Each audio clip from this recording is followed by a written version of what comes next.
Tanggal 4 Agustus 1965, Soekarno memanggil Letnan Kolonel Untung, salah satu komandan Batalion Cakrabirawa. Kepada Untung, Soekarno bertanya, apakah siap dan berani bila ditugaskan untuk menghadapi para jenderal yang tidak loyal? Dan apabila terjadi sesuatu, apakah Untung akan bersedia bertindak? Untung menyatakan sanggup. Ia kemudian malah bertindak cukup jauh. Ia menghubungi Waluyo dari Biro Khusus PKI yang kemudian melanjutkannya kepada Syam.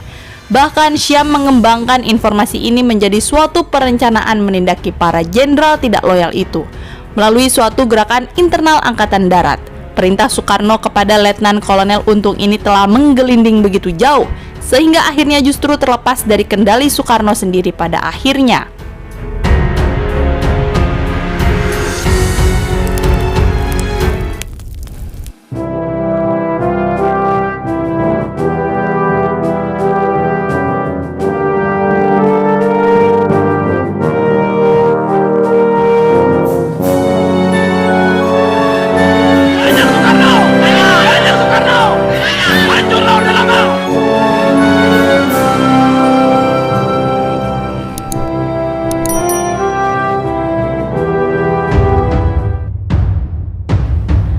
Pada 15 September, Soekarno memerintahkan hal tersebut kepada Brigjen Sabur dan Jaksa Agung Muda Brigjen Sunaryo.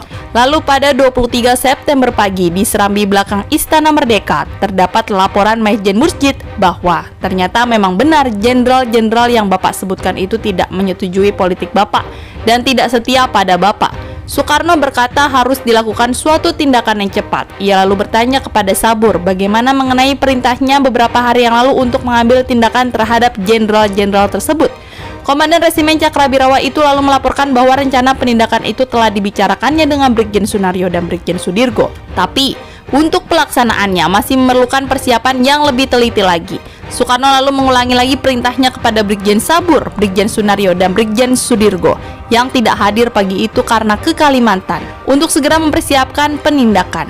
Hadir juga saat itu adalah Dr. Subandrio, Khairul Saleh, Dr. Leimena, Brigjen Sunaryo, Jamin dan Laksamana Madya Udara Omar Dhani. Ketika Brigjen Sudirgo menghadap lagi tanggal 26 September, kembali Soekarno mengatakan telah memerintahkan Brigjen Sabur dan Brigjen Sunaryo untuk mengambil tindakan dan memerintahkan Sudirgo membantu. Saya percaya kepada Korps Polisi Militer, ujar Soekarno. Terlihat betapa selama berminggu-minggu persoalan berputar-putar pada lapor-melapor tentang adanya jenderal-jenderal yang tidak loyal dan setiap kali Presiden Soekarno pun mengeluarkan perintah penindakan.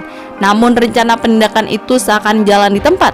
Barulah pada 29 September 1965 tampaknya ada sesuatu yang dapat dianggap lebih konkret dengan munculnya Brigjen Mustafa Syarif Suparjo melaporkan kesiapan pasukan yang dikoordinasi Pangkopur II dari Kalimantan ini untuk segera bertindak terhadap para jenderal yang tidak loyal tersebut.